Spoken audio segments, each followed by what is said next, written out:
प्यारे विद्यार्थियों, आज इस वीडियो में हम प्रस्तावना में निहित संविधान का जो दर्शन है उसके बारे में बात करेंगे। अ, हमारे भारत के संविधान की जो प्रस्तावना है वह वस्तुतः उस दर्शन को अभिव्यक्त करती है जिस दर्शन को लेकर के हमारा पूरा स्वाधीनता संग्राम लड़ा गया।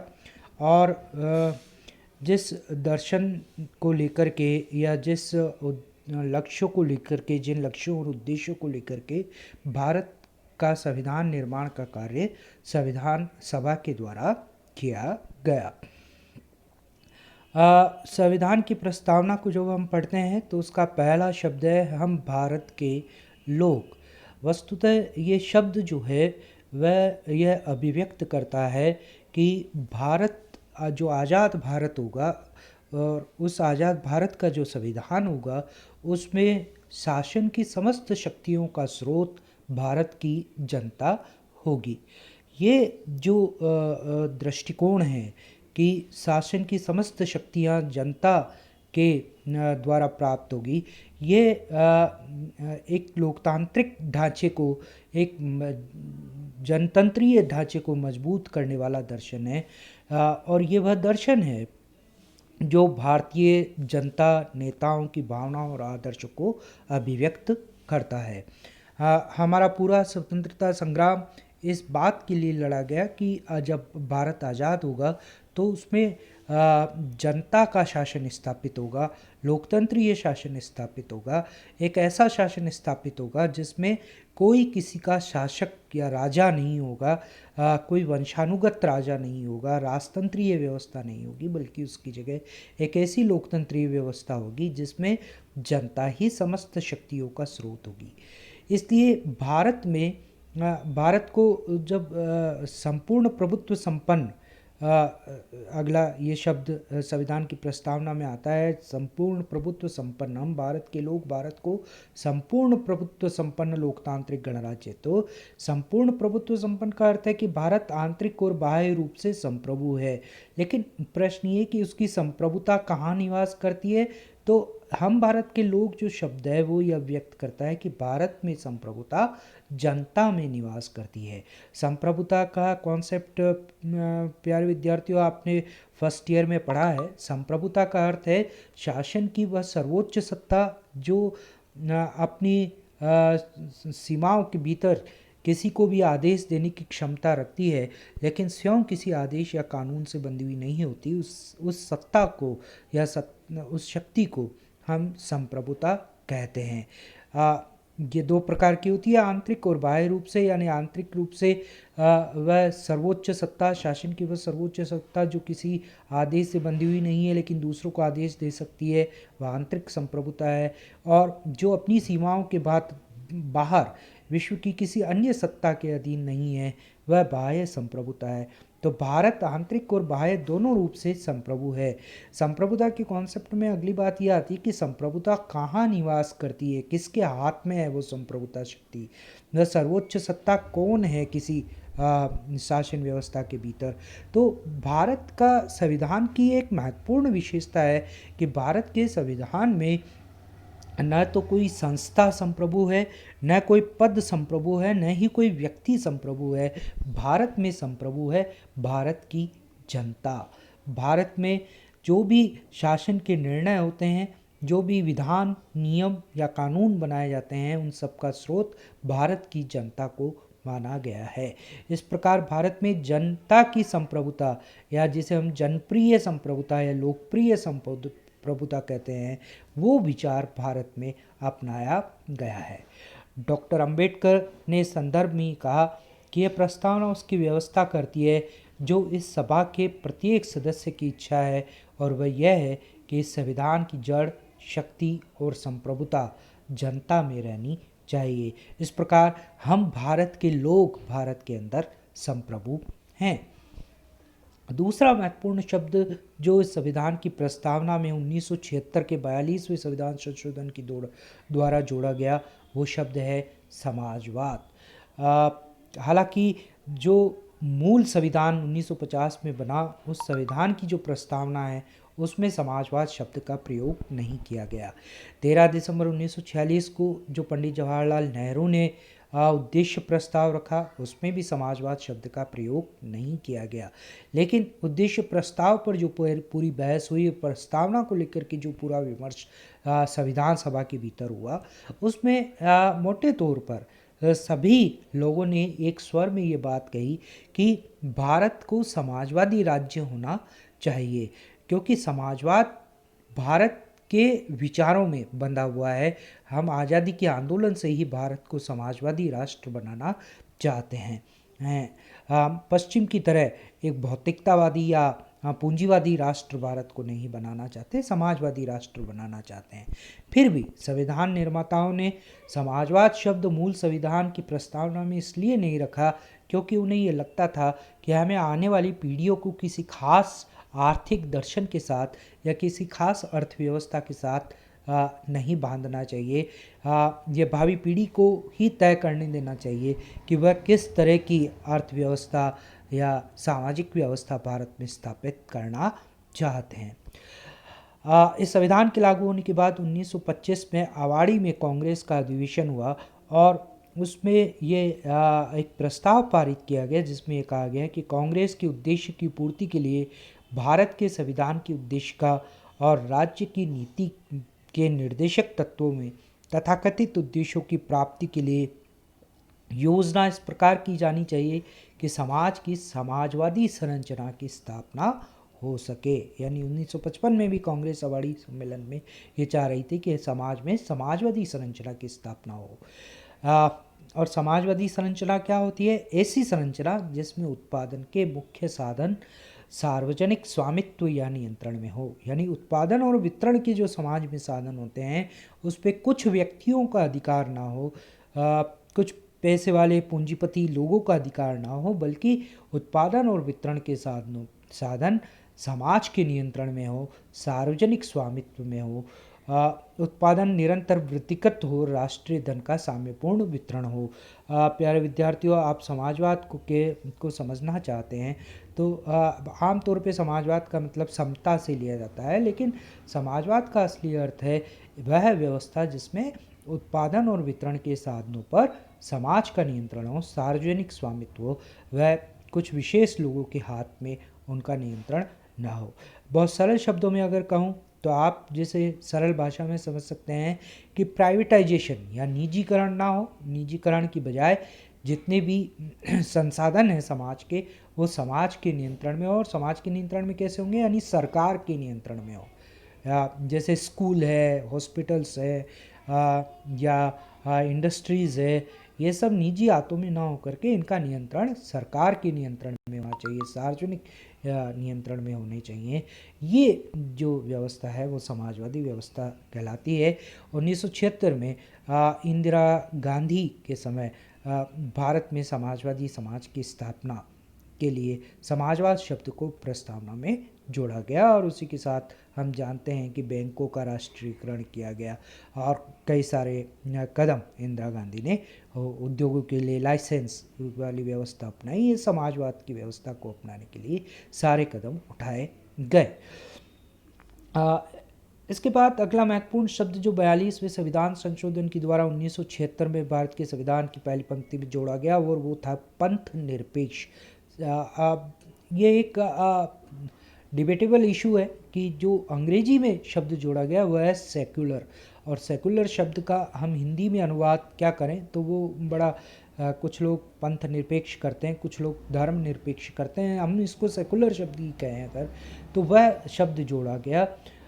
मूल संविधान में इसकी आवश्यकता इसलिए महसूस नहीं की गई क्योंकि संविधान निर्माताओं को ये लगता था कि भारत पंथ निरपेक्ष स्वतः ही है और अन्य व्यवस्थाओं में जो संविधान के अंतर्गत मूल अधिकारों के अंतर्गत और नीति निर्देशक तत्वों के अंतर्गत की गई, उनमें सभी नागरिकों को धार्मिक स्वतंत्रता प्रदान कर दी गई और इस रूप में भारत पंथ निरपेक्ष राज्य है। पंथ निरपेक्ष राज्य वह होता है जो सभी धर्मों की स्वतंत्रता प्रत्याभूत करता है और भारत का जो संविधान है वह भी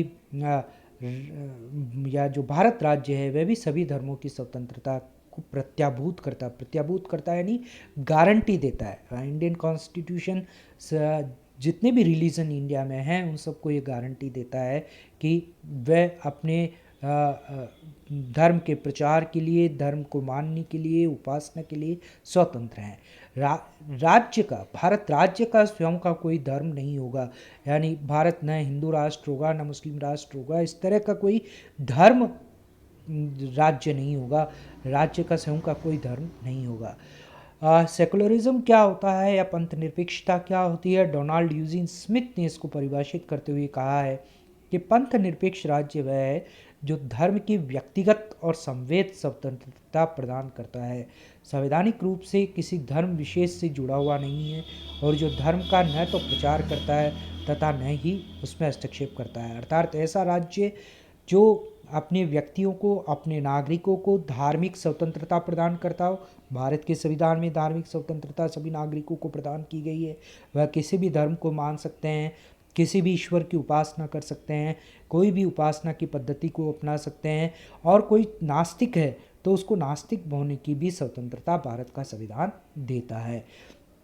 संवैधानिक रूप से राज्य किसी भी धर्म विशेष से जुड़ा हुआ नहीं है, वह सभी धर्मों के साथ समान व्यवहार करता है, वह सभी धर्मों को समान संरक्षण प्रदान करता है, और वह राज्य जो धर्म का न तो प्रचार करता है और न ही उसमें हस्तक्षेप करता है।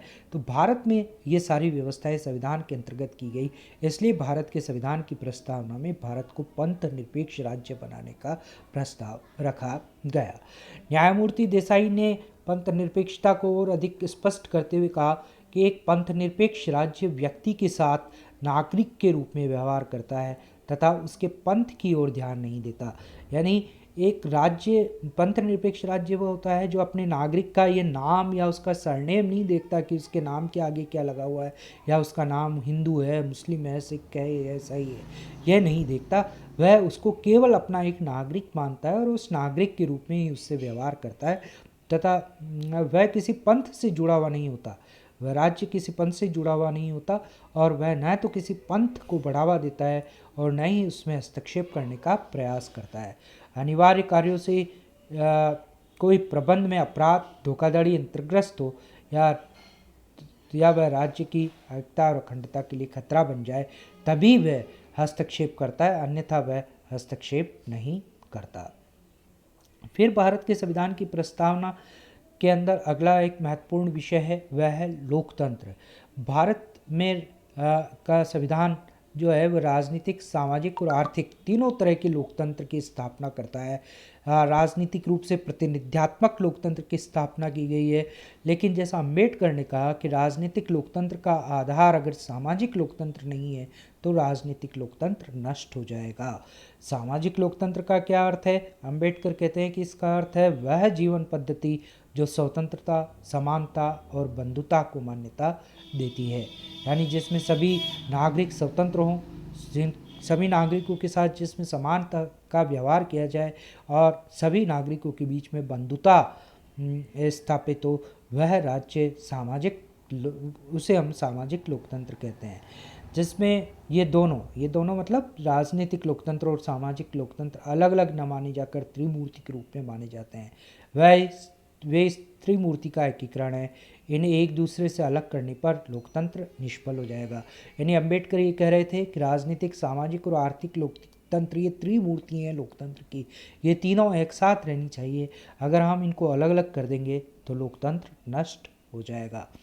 पंडित नेहरू ने आर्थिक लोकतंत्र की बात करते हुए कहा कि भूतकाल में लोकतंत्र को राजनीतिक लोकतंत्र के रूप में ही पहचाना गया, एंड डेमोक्रेसी का मतलब केवल ये लिया गया कि चुनाव हो जाए, प्रतिनिधि चुन लिए जाए और चुनाव होकर के सरकार बन जाए, यही डेमोक्रेसी है, जिसमें मोटे तौर पर एक व्यक्ति का एक मत होता है।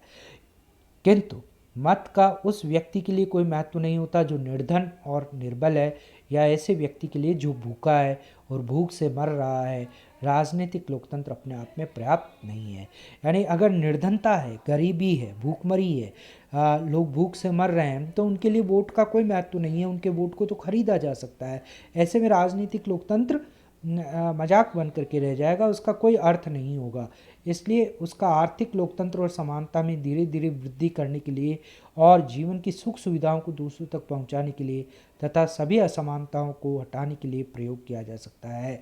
यानी राजनीतिक लोकतंत्र तभी स्थापित होगा जब राजनीतिक लोकतंत्र के माध्यम से समाज में आर्थिक समानता स्थापित की जाए।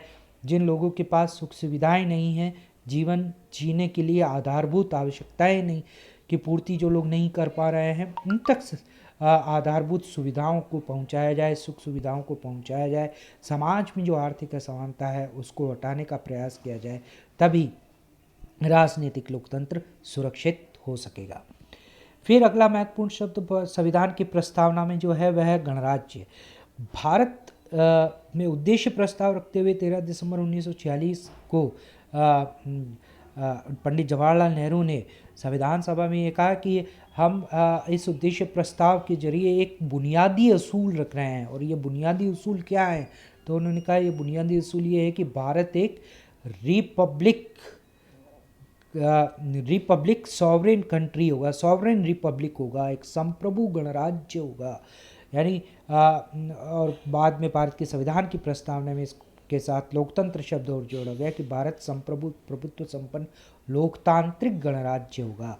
लोकतांत्रिक गणराज्य, गणराज्य होने का मतलब क्या है कि भारत का शासक वर्ग, खासकर जो राज्य का मुखिया होता है वह जनता के द्वारा निर्वाचित होगा। राज्य का मुखिया यानी हमारा जो राष्ट्रपति है वह है जनता के द्वारा निर्वाचित होगा। यानी हमारा जो सर्वोच्च पदाधिकारी है राज्य का, जो जैसे हम अपना मुखिया मान रहे हैं, वह कोई चुना हुआ राजा नहीं होगा राजतंत्र की तरह, वह कोई वंशानुगत राजा नहीं होगा, बल्कि वह जनता के द्वारा निर्वाचित होगा।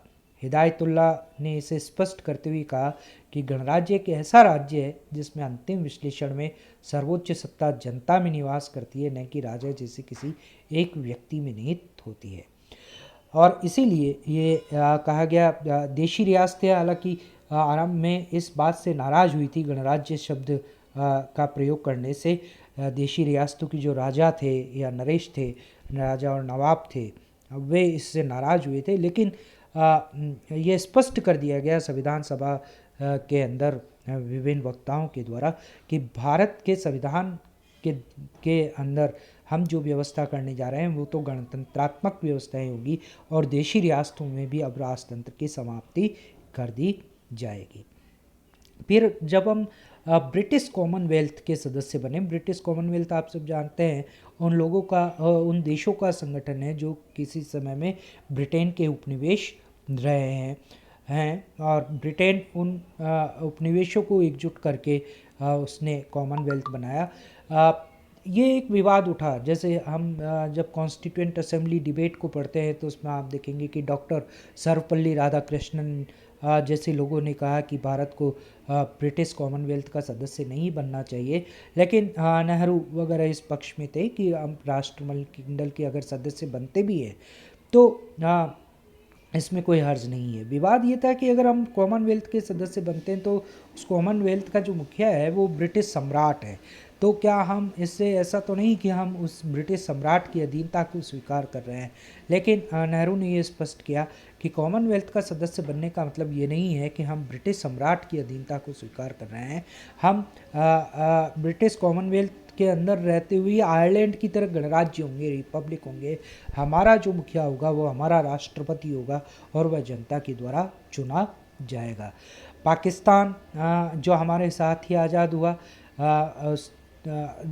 वो एक लंबे समय तक 1956 तक ब्रिटिश डोमिनियन स्टेट बना रहा, वह अपने आप को गणराज्य घोषित नहीं कर सका। फिर अगर आप भारत के संविधान की प्रस्तावना में अगली महत्वपूर्ण चीज़ है वह है सामाजिक, आर्थिक और राजनीतिक न्याय। ये तीन शब्द संविधान की प्रस्तावना में प्रयुक्त किए गए हैं कि भारत के नागरिकों को यह संविधान सामाजिक, आर्थिक और राजनीतिक न्याय प्रदान करेगा। सामाजिक न्याय का मतलब है कि जाति, धर्म, लिंग, वर्ण, नस्ल के आधार पर व्यक्ति और व्यक्ति के बीच में कोई भेद नहीं किया जाएगा और इस भेद को दूर करने के लिए जो लोग पिछड़े हुए हैं उन्हें विशेष संरक्षण दिया जाएगा। भारत के संविधान के भाग 3 में जो मूल अधिकार हैं इसमें खासकर आर्टिकल 14 से 18 तक अगर हम देखें, या नीति निर्देशक तत्वों के अंतर्गत कई सारी व्यवस्थाएं हैं जो इस सामाजिक न्याय की को प्रदान करती हैं। खासकर आर्टिकल 16(4) में और आर्टिकल 15 में जो हमारे पिछड़े हुए लोग हैं उनको विशेष संरक्षण प्रदान किया गया है। आर्टिकल 15 में व्यक्ति और व्यक्ति के बीच में जो भेदभाव है उसको दूर करने की बात कही गई है। आर्टिकल 14 में कानून के समक्ष समानता की बात की गई है। तो ये सारे जो प्रावधान हैं आर्टिकल 14 से 18 तक के, ये सारे प्रावधान सामाजिक न्याय को प्रदान करने की गारंटी प्रदान करता है। नेहरू ने इस संबंध में ये कहा कि सामाजिक न्याय ने सदैव संवेदनशील व्यक्तियों को आकर्षित किया है। मेरे विचार में मार्क्सवाद के प्रति करोड़ों लोगों का बुनियादी आकर्षण इसलिए नहीं था कि उसने वैज्ञानिक सिद्धांत को अपनाने का प्रयास किया, बल्कि उसका कारण था कि सामाजिक न्याय के प्रति उसका गहरा लगाव।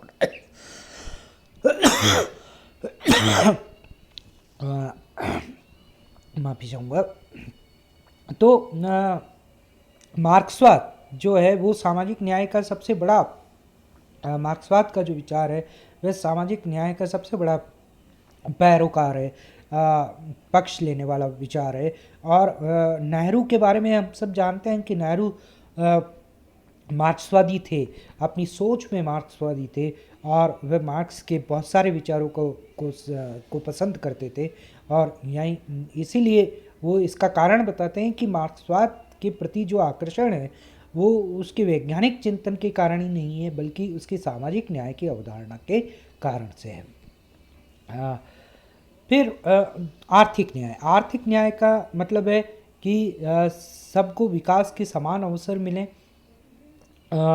सबको काम के अवसर मिलें और आर्थिक असमानता स्थापित, आर्थिक खाई पैदा ना हो। लोग ये जो लक्ष्य रखा गया प्रस्तावना के अंदर, उसके लिए भारत को लोक कल्याणकारी राज्य बनाने की बात हुई और लोक कल्याणकारी राज्य के जरिए सभी को विकास के समान अवसर उपलब्ध कराने की बात की गई। राजनीतिक न्याय का अर्थ है सभी नागरिकों को अपने मत रखने का अधिकार हो, अपने प्रतिनिधि चुनने का अधिकार हो, चुनाव लड़ने का अधिकार हो। ये इन सब व्यवस्थाओं के जरिए राजनीतिक न्याय जो है वो स्थापित किया जाता है। भारत में का संविधान इन सब की व्यवस्थाएं करता है। मूल अधिकारों के द्वारा व्यक्ति और समूह और समुदायों के हितों के बीच संतुलन साधने का प्रयास किया गया। इन्हें प्राप्त करने के लिए नीति निर्देशक तत्वों की व्यवस्था की गई। फिर भारत के संविधान की प्रस्तावना में स्वतंत्रता की बात है। ये प्रस्तावना विचार, अभिव्यक्ति, विश्वास, धर्म और उपासना की स्वतंत्रता भारत के हर नागरिक को प्रदान कराने की बात करती है। संविधान के भाग 3 में जो आर्टिकल 19 है वह विचार और अभिव्यक्ति की स्वतंत्रता हर नागरिक को प्रदान करती है। इसके अलावा अनुच्छेद 25 से 28 तक अगर हम देखें तो विश्वास, धर्म और उपासना की स्वतंत्रता हर नागरिक को प्रदान की गई है। जब हम पार्ट 3 में फंडामेंटल राइट्स या मूल अधिकारों की बात करेंगे तब और इस पे विस्तार से बात करेंगे। इसी तरह संविधान की प्रस्तावना भारत के नागरिकों के बीच में समानता को स्थापित करने की बात करती है, खासकर प्रतिष्ठा और अवसर की समानता को स्थापित करने की बात करती है। अनुच्छेद 14 से 18 तक की जो व्यवस्थाएं हैं वह व्यक्ति की गरिमा को स्थापित करती है।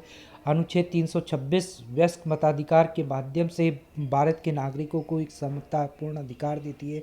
आर्टिकल 39 स्त्री पुरुषों को समान वेतन देने की बात करती है। तो ऐसे कई सारे प्रावधान हैं जो भारत के सभी नागरिकों को समान रूप से विकास करने की, समान रूप से आगे बढ़ने की, अपनी प्रतिष्ठा बनाने की अवसर प्रदान करती है। और अंतिम जो बात है इसमें कि संविधान की प्रस्तावना में कि राष्ट्र की एकता और अखंडता और बंधुता को बढ़ाने का प्रयास किया जाएगा। तो ये पूरा भारत का संविधान का दर्शन है जो एक समग्रतावादी दर्शन है, जिसमें भारत के समाज के विभिन्न भागों को एकजुट करके और उनके बीच के भेदभाव को मिटाने की बात प्रस्तावना में अभिव्यक्त की गई है। अब एक प्रस्तावना से जुड़ा हुआ अगला महत्वपूर्ण बिंदु ये आता है कि क्या प्रस्तावना संविधान का भाग है, क्योंकि ये संविधान के आरंभ में है, उसके बाद अध्याय शुरू होते हैं। तो ये एक प्रश्न उठा कि क्या प्रस्तावना संविधान का भाग है। ये इसलिए है क्योंकि अगर ये प्रस्तावना संविधान का भाग नहीं है तो इसमें कोई भी संशोधन नहीं किया जा सकता, जबकि 1976 में 42वें संविधान संशोधन के द्वारा इसमें संशोधन किया गया। तभी ये विवाद उठा वास्तव में कि अगर ये भाग है तब तो इसमें संशोधन किया जा सकता है अगर ये संविधान का भाग है, और अगर ये संविधान का भाग नहीं है, उससे अलग है तो उसमें कोई संशोधन नहीं किया जा सकता। जब प्रस्तावना को भारत के संविधान का अंग बनाया जा रहा था, उस समय भी ये डिबेट हुई और डॉक्टर राजेंद्र प्रसाद ने ये कहा कि प्रस्तावना को हमें भारत के संविधान में सम्मिलित नहीं करना चाहिए, उसे अलग ही रखा जाना चाहिए। लेकिन नेहरू ने ये सुझाव दिया कि नहीं, इस प्रस्तावना को भारत के संविधान में सम्मिलित किया जाना चाहिए और उसका अंग बनाया जाना चाहिए। सबसे पहले 1960 में बेरुवाड़ी वाले मामले में ये बात आई कि भारत के संविधान की प्रस्तावना में क्या कोई परिवर्तन किया जा सकता है, क्या वो संविधान का भाग है। तब सुप्रीम कोर्ट ने ये कहा कि जो उद्देशिका है या जो प्रस्तावना है वह संविधान निर्माताओं के मन की कुंजी है। मतलब वो ये है, ये कुंजी है जिसमें ये बताया जा रहा है कि हमारे संविधान निर्माता क्या चाहते थे, किस तरह की शासन व्यवस्था निर्मित करना चाहते थे। जहाँ शब्द अस्पष्ट पाए जाएं या उनका अर्थ स्पष्ट ना हो, वहाँ संविधान निर्माताओं के आशय को समझने के लिए उद्देशिका की सहायता ली जा सकती है। यानी बेरुबाड़ी मामले में सुप्रीम कोर्ट ने ये कहा कि जब हम संविधान की व्याख्या करते हैं, संविधान के अलग अलग भागों की या उनके प्रावधानों की व्याख्या करते हैं, और वहाँ अगर वो प्रावधान या वो व्याख्याएं स्पष्ट नहीं हो, तब उन शब्दावली को या उन प्रावधानों को स्पष्ट करने के पीछे संविधान निर्माताओं की क्या सोच रही है, उस सोच को अगर हमें समझना हो तो हम उद्देशिका की सहायता ले सकते हैं, लेकिन उसमें कोई परिवर्तन नहीं कर सकते। न्यायमूर्ति गजेंद्र गढ़कर ने ये कहा कि उद्देशिका संविधान का अंग नहीं है, यह विधानमंडलों या राज्य के अन्य अंगों को कोई महत्वपूर्ण शक्ति प्रदान नहीं करती है। संविधान सभा के अध्यक्ष ने कहा कि प्रस्ताव के उद्देश्य संविधान का अंग बने और वो बाद में अंग बनी। 1965 में सज्जन सिंह बनाम राजस्थान सरकार वाले मामले में न्यायमूर्ति मधुलकर ने यह कहा कि उद्देशिका संविधान की विशेषताओं का निचोड़ है, या यूँ भी कहा जा सकता है कि संविधान उद्देशिका में निर्धारित संकल्पना का परिवर्धित या मूर्त रूप है। यानी जो कुछ संविधान में कहा गया है उसका निचोड़ संविधान की प्रस्तावना है। गोलकनाथ बनाम पंजाब राज्य मामले में न्यायमूर्ति हिदायतुल्लाह ने कहा कि संविधान की प्रस्तावना उन सिद्धांतों का निचोड़ है जिनके आधार पर सरकार को कार्य करना है। वह संविधान की मूल आत्मा है, वह संविधान की मूल आत्मा है, उसको बदला नहीं जा सकता, वह अपरिवर्तनीय है, शाश्वत है, अर्थात उसमें किसी प्रकार का अमेंडमेंट या संशोधन नहीं हो सकता। लेकिन केशवानंद भारती बनाम केरल राज्य का मामला जो 1973 में आया, उसमें सुप्रीम कोर्ट ने ये कहा कि हमारे संविधान का प्रासाद प्रस्तावना में वर्णित बुनियादी तत्वों पर खड़ा है। यदि इनमें से किसी भी तत्व को हटा दिया जाए तो सारा ढांचा ही ढह जाएगा और संविधान वही नहीं रह जाएगा। यानी इन सारे जो हमने गोलकनाथ वाले मामले में और सज्जन सिंह वाले मामले में और केशवानंद भारती वाले मामले में सुप्रीम कोर्ट ने एक बेसिक स्ट्रक्चर की बात की, एक मूल ढांचे की बात की कि भारत के संविधान की कुछ मूल विशेषताएं हैं, उसका कुछ बेसिक स्ट्रक्चर, जैसे हम भवन निर्माण करते हैं तो नींव बनाते हैं, अगर उस नींव को आप हटा दोगे तो भवन गिर जाएगा। ठीक इसी तरह प्रस्तावना जो है वो नींव है संविधान की, जिसके ऊपर संविधान खड़ा हुआ है, संविधान का महल खड़ा हुआ है। अगर इस नींव को हम हटा देंगे, उसको बदल देंगे तो पूरा संविधान खत्म हो जाएगा। इसलिए उन्होंने कहा कि संविधान की प्रस्तावना में जो अंतर्निहित बातें हैं वो भारत के संविधान का मूल ढांचा है, बेसिक स्ट्रक्चर है, हम उसको नहीं बदल सकते, उसमें किसी प्रकार का चेंज नहीं कर सकते। न्यायमूर्ति सिकरी ने कहा कि प्रस्तावना केवल संविधान का अंग ही नहीं है बल्कि वह अत्यधिक महत्वपूर्ण है तथा संविधान की प्रस्तावना में व्यक्त महान तथा उदात्त भविष्य निरूपण के प्रकाश में उसे पढ़ा जाना चाहिए। वह संविधान का भाग है, किंतु वह न्यायालय द्वारा प्रवर्तनीय नहीं है। यानी न्यायालय उसमें किसी प्रकार का उसमें वाद प्रस्तावना को लेकर किसी बात को की सुनवाई न्यायालय में नहीं की जा सकती तथा उसका निर्वचन किया जाना चाहिए। अनुच्छेद 368 के द्वारा किसी भी धारा में परिवर्तन उद्देशिका के अनुरूप होना चाहिए। केशवानंद भारती मामले में सर्वोच्च न्यायालय ने यह भी कहा कि चूंकि प्रस्तावना संविधान के मूलभूत तत्वों को समाहित करती है, अतः संशोधन के अधिकार को इस प्रकार प्रयोग न किया जाए कि मूलभूत तत्वों को हानि पहुंचे। प्यारे विद्यार्थियों, जो अनुच्छेद 368 है, वो 368 भारत के संविधान में संशोधन करने की प्रक्रियाओं का वर्णन करता है।